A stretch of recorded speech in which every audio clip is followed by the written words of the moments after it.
Wherever there are shadows, there are people ready to kick at the darkness until it bleeds daylight. This is Bleeding Daylight with your host, Rodney Olsen. Welcome to another episode of Bleeding Daylight. Remember to subscribe to ensure that you don't miss an episode and connect with us on Facebook, Instagram and Twitter. Please tell your friends about Bleeding Daylight too. In just a moment, I'll introduce you to a brave guest with an inspiring story.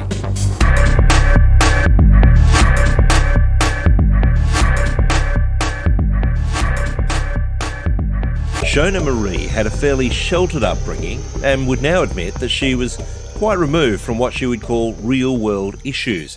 However, it wasn't too long before some very real issues invaded her life. It was the tough times that helped her to become the person that she is today, but the lessons she learned during those times haven't been easy. Today, we'll be opening a window into her life. Shona, thank you for joining us on Bleeding Daylight. Thank you for having me, Rodney. I'm really excited to chat with you today.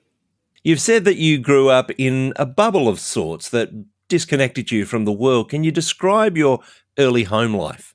Yeah, I grew up in, a relatively great home. I was homeschooled and we were very active members of our local churches wherever we lived.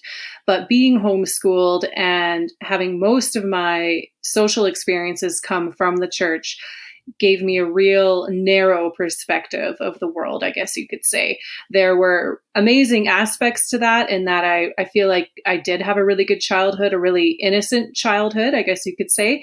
I feel like I remained in that childlikeness for quite a long time, which I feel benefited me in some areas in the long run, but also left me somewhat naive and innocent towards how to handle navigating real world circumstances.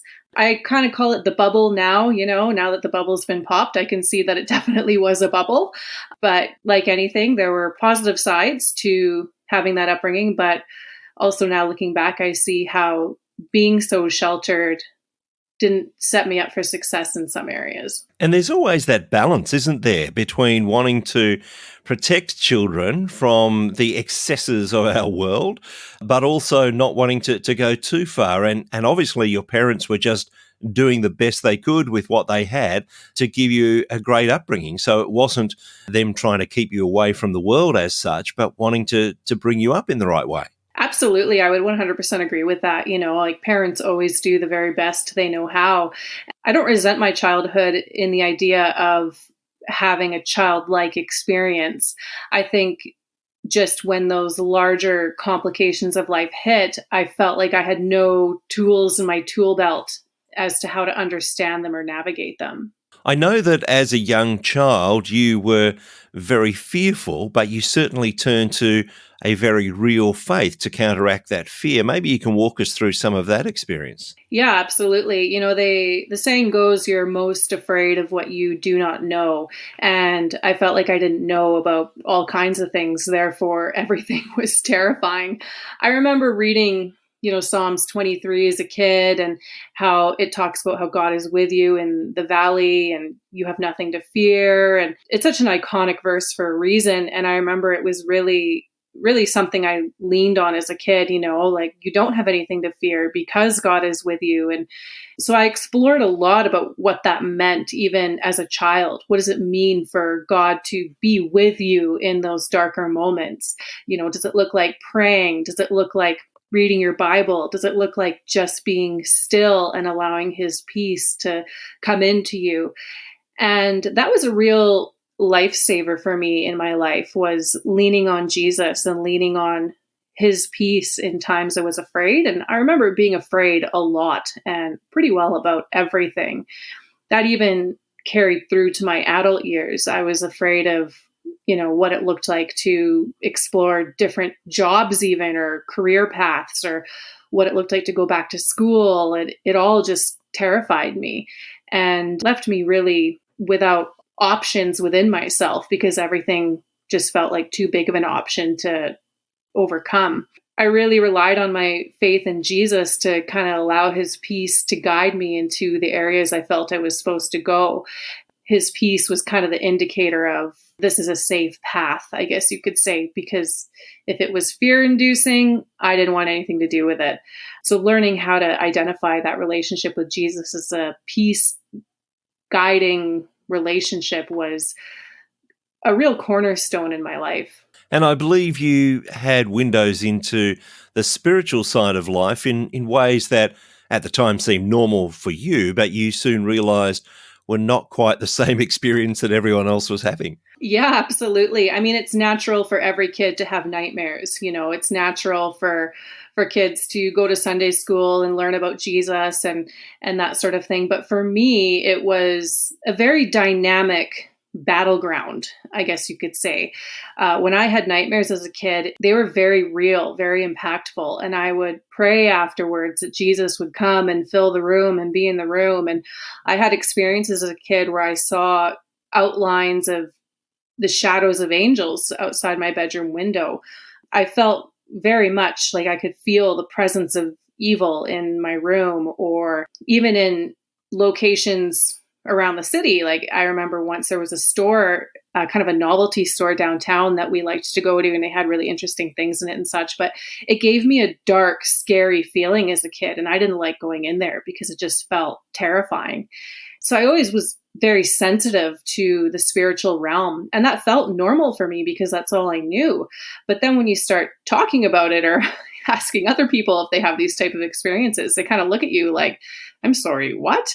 Which made me feel a little alienated, but also made me feel like somewhat special as well. And your parents were bringing you up in a somewhat traditional Christian family. So what was their take on these sort of senses that you had, this spiritual connection that you had to God? They knew pretty early on that I was a pretty emotional, sensitive kid. And I think the first interpretation of that is just she's an over-emotional child.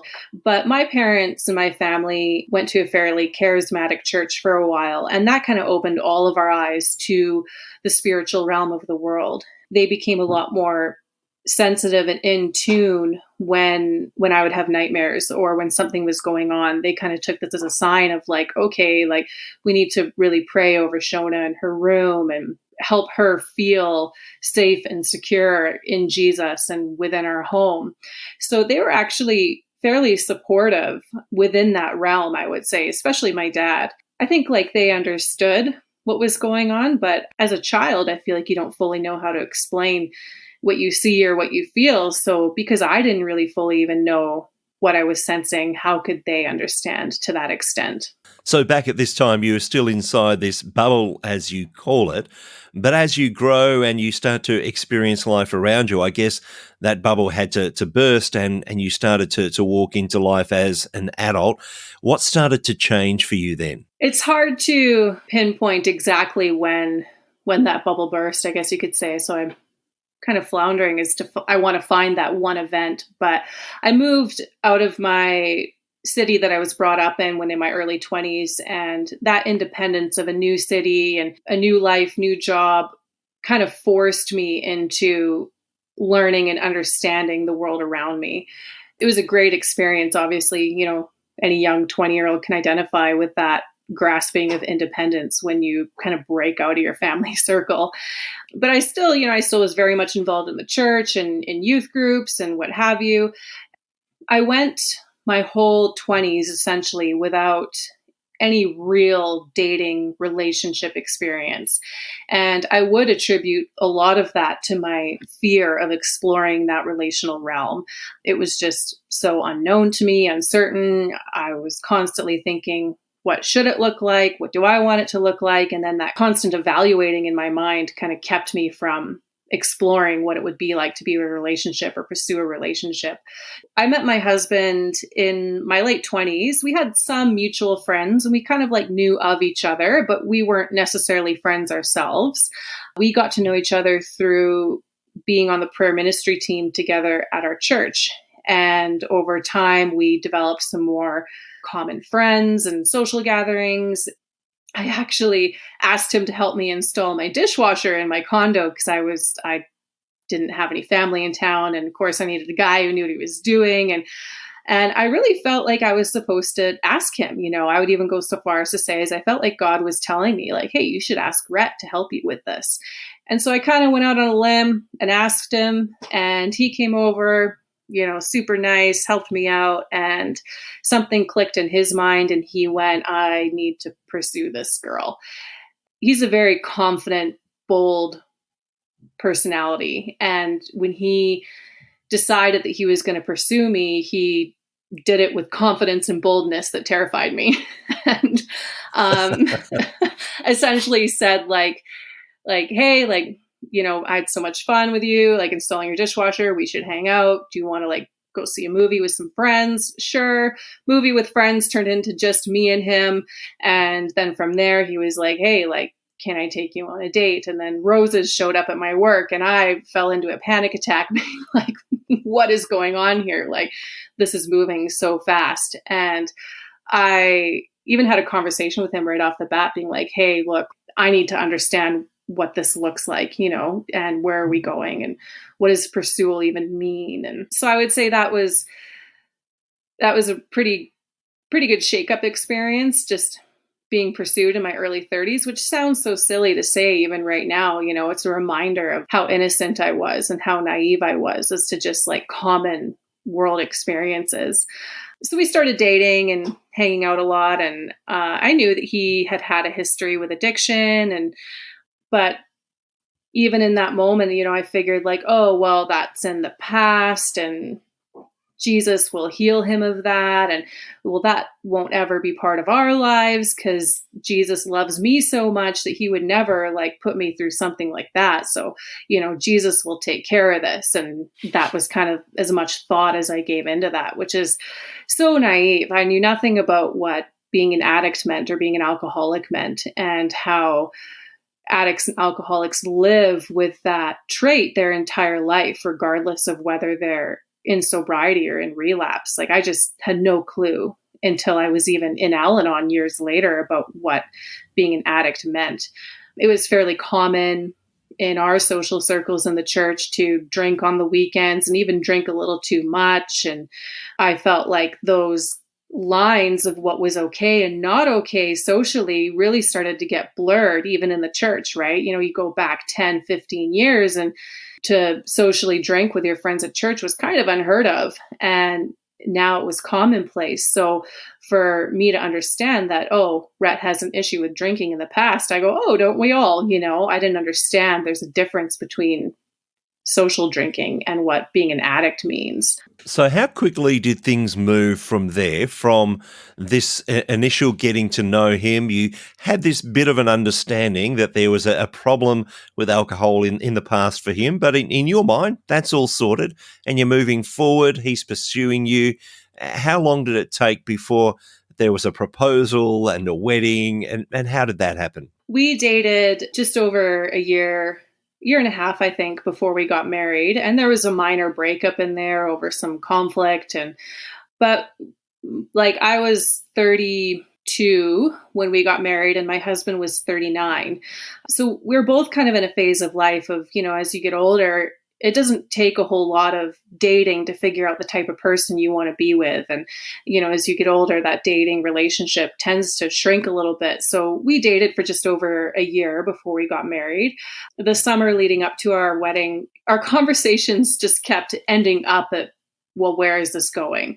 We started talking about like where we would want to live one day and what that would look like, or career changes. And it was like, well, why are we talking about that before we're talking about, are we getting married?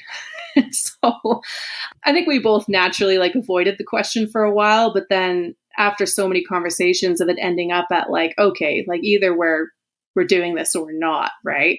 So we just kind of decided like, yeah, like I think we're doing this, like we're getting married. And we actually had our whole wedding planned before there was even a ring on my finger, because we just knew where we were headed. It was just obvious to us. It did scare us both, just because Rhett was everything I wanted to have in a husband. But I also knew there were a lot of aspects to him that I purposefully tried to avoid. So it was a little scary for me to think, okay, like, whoa, we're doing this. And I was kind of determined to trust God over falling victim to my fear. And likewise, for Rhett to date me and pursue me as a wife was really outside of his comfort zone.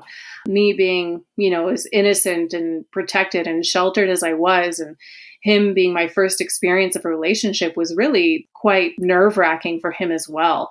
We got married in the fall, and by Christmas of that same year, I knew that alcohol was becoming a problem for Rhett and in our marriage. And I had no idea how to handle that. Was there a sense in which you were thinking, well, God, you've kind of warned me of things before. You've given me this feeling that this is not right, and yet you've let me walk into this. What's going on? That is such a good question. I really struggled with that a lot. I was like, okay, Jesus, I knew Rhett kind of freaked me out a bit, but I also felt so confident in God's voice over our relationship. We both did. We really felt like God was speaking and guiding our relationship. And there wasn't really any doubt that we were meant to be together. Even right now, as I speak to you, I know that there was no doubt that we were to be together. But when the drinking started ramping up and I could see Rhett start to become very emotionally distant and start to choose alcohol over connection, I kind of unraveled.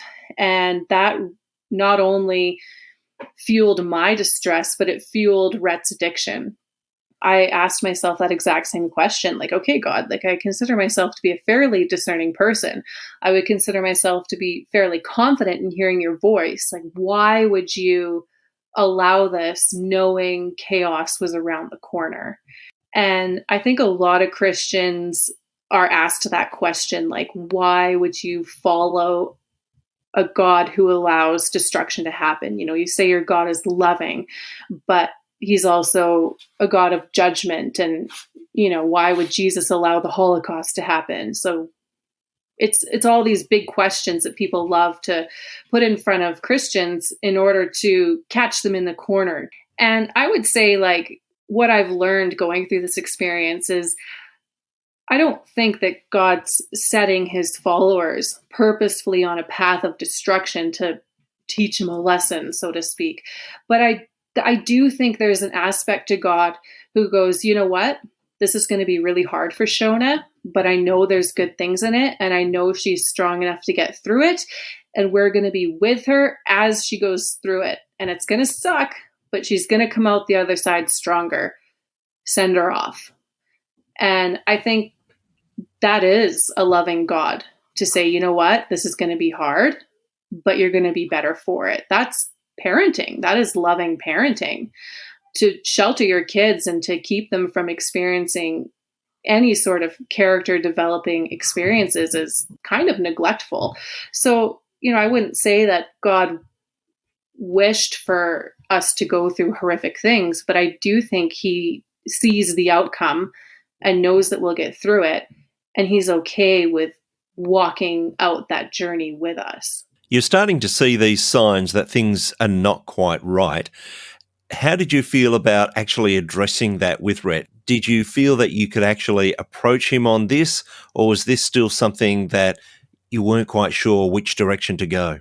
I kind of describe it as falling off a horse and having your foot stuck in the stirrup, and you get dragged for about 30 seconds before you realize you can't do this anymore.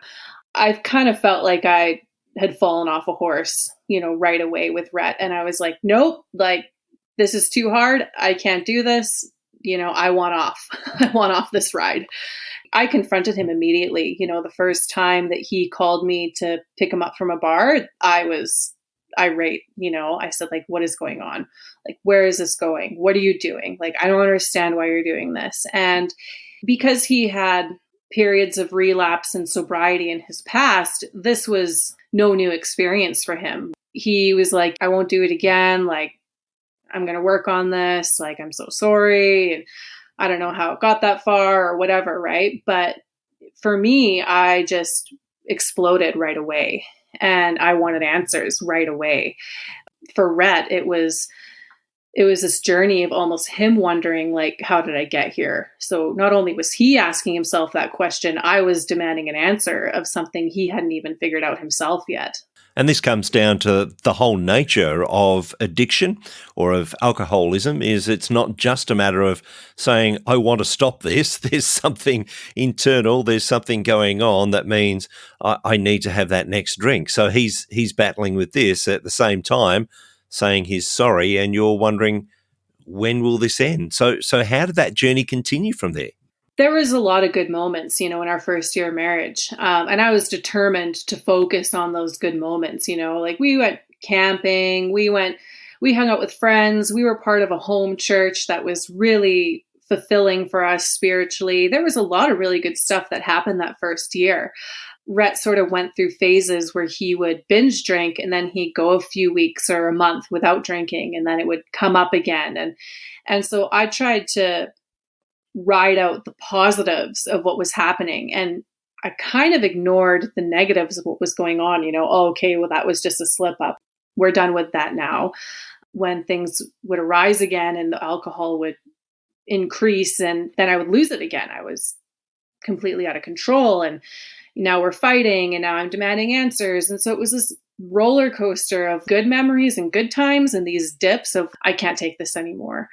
And it carried on like that for essentially the first 2 years of our marriage. The good times got a little longer. The bad times got really dark and hard. And eventually, to fast forward the story, Rhett ended up going to treatment 2 days before our second anniversary.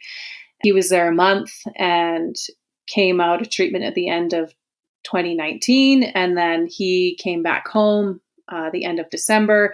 And, we're still celebrating sobriety here. He's still working on his recovery and his sobriety. And I'm working on myself to, curb those emotions on my end.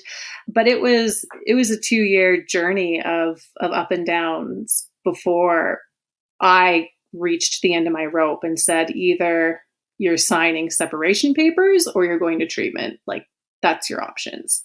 Were there people you could confide in along this journey, especially in those early days, that, hey, things aren't quite what they seem? Yeah. As I just mentioned, we were a part of a small group of some really good friends for a few years there. And we intentionally met every Sunday night at around 5:30. We would all contribute to a pre-planned dinner.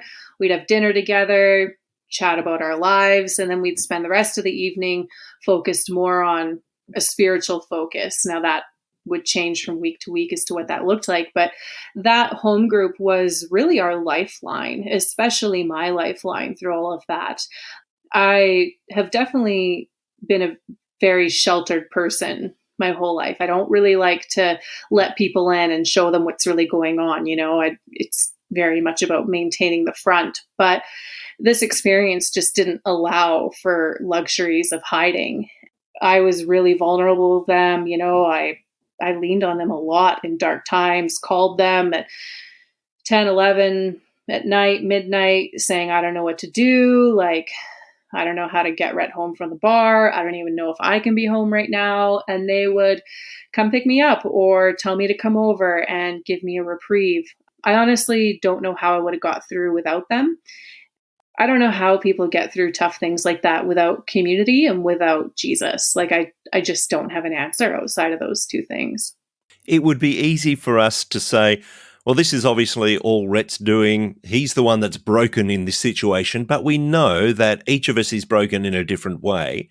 And I would imagine that God is teaching you things along the way. What were some of the things that you needed to work on yourself during this time? Oh, man, I'm still working on them, I would say. But God was definitely shaping me and working on me. And I would say that those 2 years of relapse, I have never been closer to Jesus as I was in those 2 years. I felt like I was literally in his arms at times. He was teaching me about how to be resilient. He was teaching me to find strength where I didn't know strength existed. The biggest things he was teaching me were compassion and love and grace for Rhett. how to look past someone's exterior and see who they are, see their heart, see who God made them to be. I still don't know how I managed to muster up the grace and compassion in some of those darker moments, like it was really a day-to-day thing. I would have to seek God on almost every conversation, every moment, being like, I don't know what to do. Like, I don't know what to say. I don't know what to do. I don't know where to go. I don't know who to call. I would just rely on Jesus to bring the answer to me and to guide me again.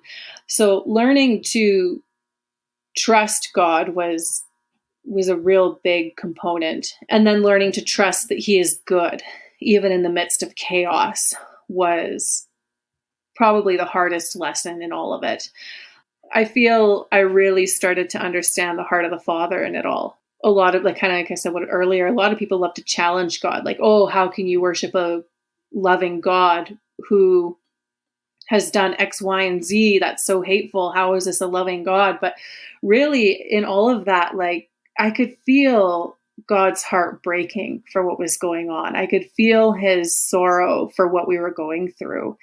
And learning to sit with Jesus in that empathy was probably the greatest gift. I remember one morning I woke up probably 5:30 in the morning, and I was home alone because it was one of those seasons where I had asked Rhett to take a hike for a while, and he was staying in hotel rooms or with friends. And so I was home alone, and I woke up at about 5:30 in the morning, and I sat on the couch, and I didn't feel like I could connect with Jesus. I was so hard in my heart, but I felt like God was calling me to himself. He was saying, like, come spend the morning with me, come spend the morning with me. And I was like, no, I can't do it. But slowly, I got up. I just put some worship music on. I sat on the couch, and suddenly I'm bawling my eyes out. And like the only words I can get out are Jesus, my marriage. And that's all I can say. And I just felt like Jesus say, I know. And that was it. And he didn't need to say anything else. And I didn't need to hear anything else. I just needed to know that he knew what was going on. And I didn't have to tell him what was going on. I didn't have to describe it. I didn't have to say this big, long prayer of, Jesus, this, and this is happening, and I need you to show up in all these ways. All I had to do was come to him and bawl my eyes out and go, oh, my marriage. And he was just like, yeah, I know. That simple prayer just told me he didn't only see, but he gets it. And he's hurting for us too. And that was a side of Jesus I had never known prior to this. You talked about the fact that you're learning grace and compassion for other people, and certainly that grace and compassion for Rhett as he's walking through that. Did you find it difficult to strike that balance between that grace and compassion, but still needing to call out behaviour that was unacceptable, to call out what is broken in an effort to bring healing? Yeah, absolutely. I would never condone someone to stay in a relationship where the other person wasn't willing to acknowledge their brokenness and come to a point of forgiveness and seek redemption through God. Like, that's the point. So there was a lot of tough love that happened in that season too. I remember a lot of phone calls between Rhett and I where I said to him, like, you got to figure this out. Like, you got to get up. You got to pursue sobriety. You have to call someone, tell them what's going on. Like, I can't do this for you. I can't be the person who heals you. I can't support this. Like, you need to figure this out. And he was always like, I know, like, I don't want to be here. I don't want to do this, but I just don't know how to do anything else right now. And so there was a lot of calling out of his behavior. And I would say to him, like, look, like, I'll support you if you support yourself, but I have to see that you're supporting yourself. It was a back and forth tussle for the 2 years. Like I said, there were good times where things were going well, and there were bad times where things were falling apart completely.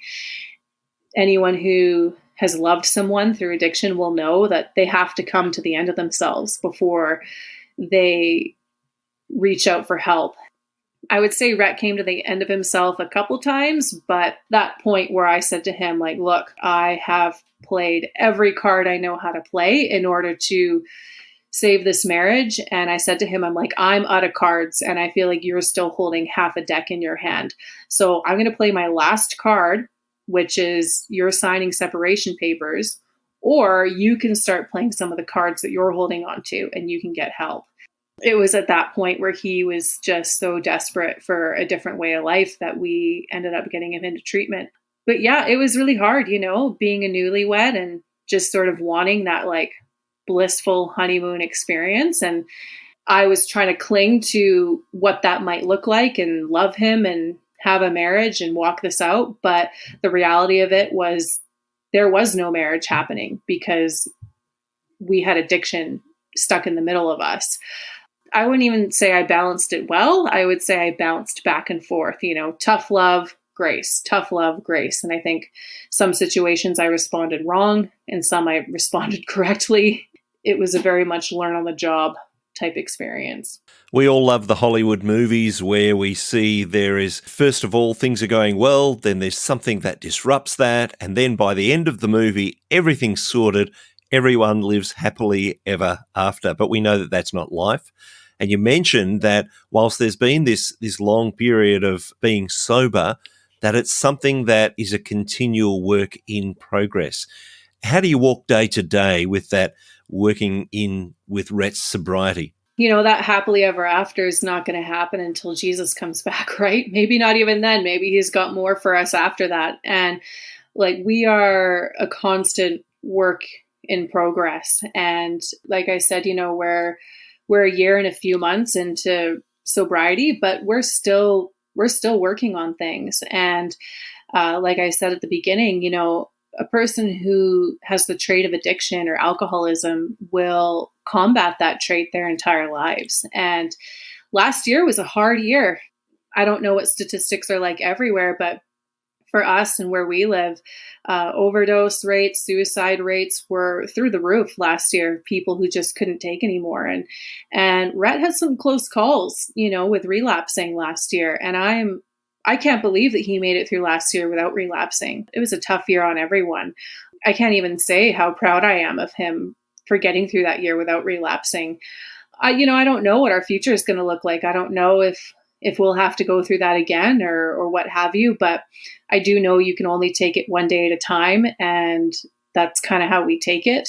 And, you just have to focus on what you can do with what you have. And even retrospect, like I was speaking to a friend recently who is in a relationship with an addict and they're in the middle of chaos with it. And then I'm coming home and I'm thinking, oh man, like I remember what that was like. Like I'm so thankful that we're not there anymore, and I just had so much gratitude for what our marriage looks like. And it's not a perfect marriage, we still have lots to work on like anyone else, but I was just flooded with gratitude for how far we've come and that it is a day-to-day journey, that we don't actually have to be perfect by tomorrow or next week, but that we can just focus on the one thing God's asking us to tune into and work on, and just work on that for right now. You wrote the book Steady in the Storm, which really chronicles that journey that you went through, and very much from your perspective, obviously.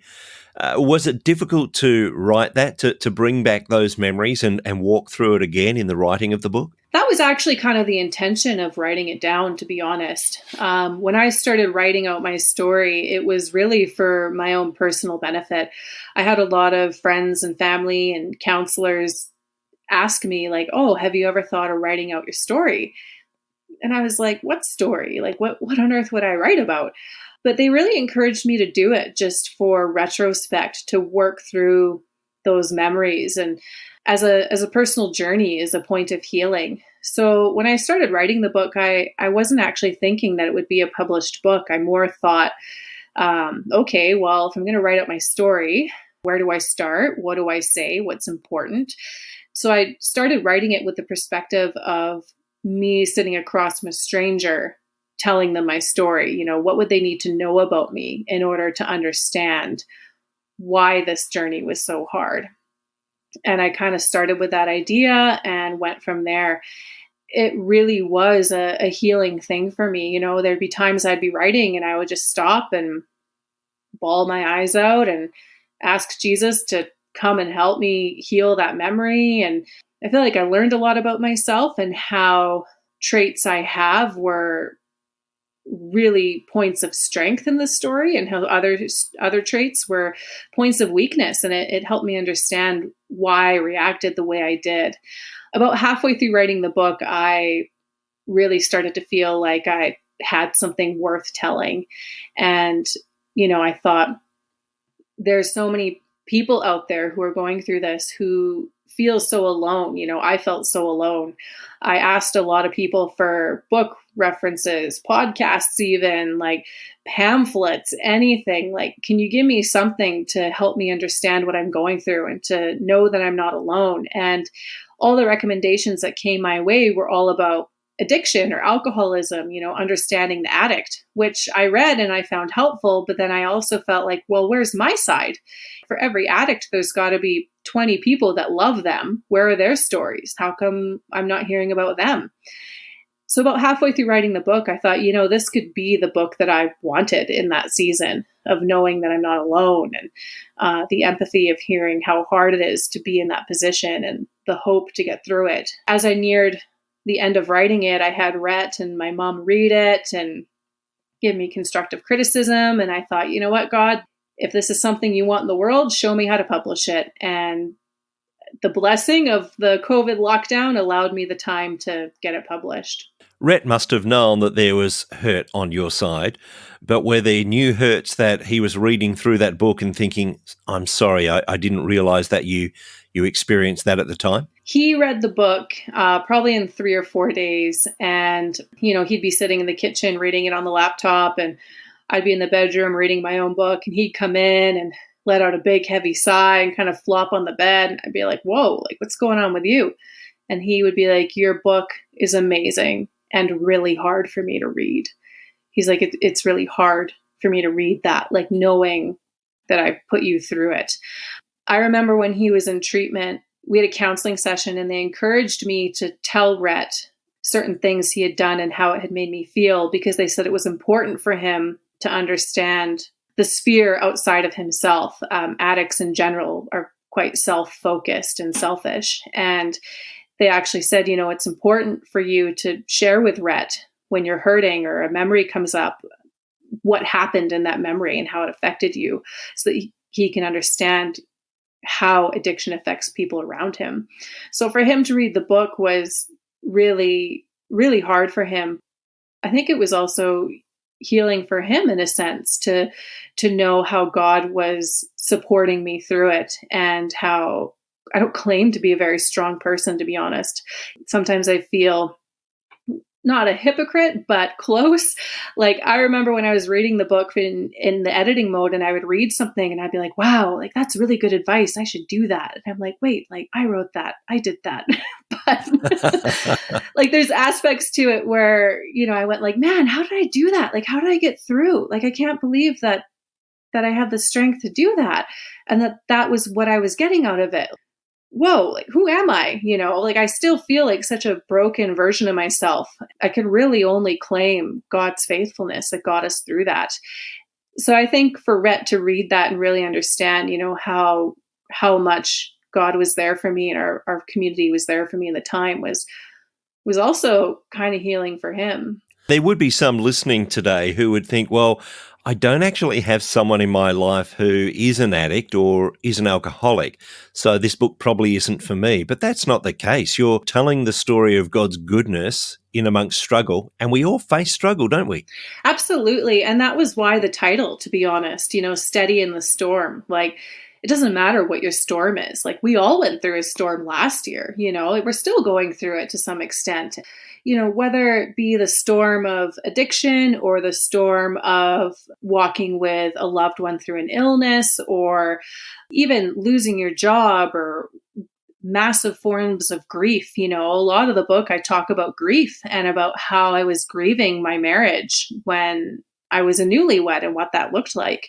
It is obviously my journey of walking with my husband through addiction, but I talk about what it's like to get through hard things, essentially, and what I needed to get through and how God came through. And I think a lot of that is applicable to whatever it is that you're going through, that you're being challenged in. I think there's a lot of aspects of the book that can be tailored to your experience. It doesn't have to be, that's not for me. I don't know any alcoholics. I think it is a worthwhile book for a lot of journeys. Shona, I'm sure that there are people who are wanting to learn more from your experience to be able to read the book. What's the easiest way for people to find the book or to be in contact with you? The book is for sale just exclusively on Amazon right now. It is available in any country accessible at, with Amazon, which is good. If you're going to be exclusive with one person, Amazon's a good one to be. Yeah, so even if you were to Google search Steady in the Storm book, it comes up right away with an Amazon link. I also have a website, steadyinthestorm.com, which links to the book itself. I also actively blog on that website. So if you're wanting more consistent content, that's a good place to go. I'm on Facebook, steadyinthestorm.com. My Instagram is Shonah Marie. Yeah, even just Google searching Steady in the Storm book will bring you to the Amazon store. Shona, I want to thank you for being so open and honest about this story, which has been a difficult road so many times, and it's still a road that you're walking down, but I know that it's going to benefit a lot of people. So thank you for sharing your story. Thank you for your time on Bleeding Daylight today. Thank you for giving me the opportunity to tell it. I appreciate it. Thank you for listening to Bleeding Daylight. Please help us to shine more light into the darkness by sharing this episode with others. For further details and more episodes, please visit bleedingdaylight.net.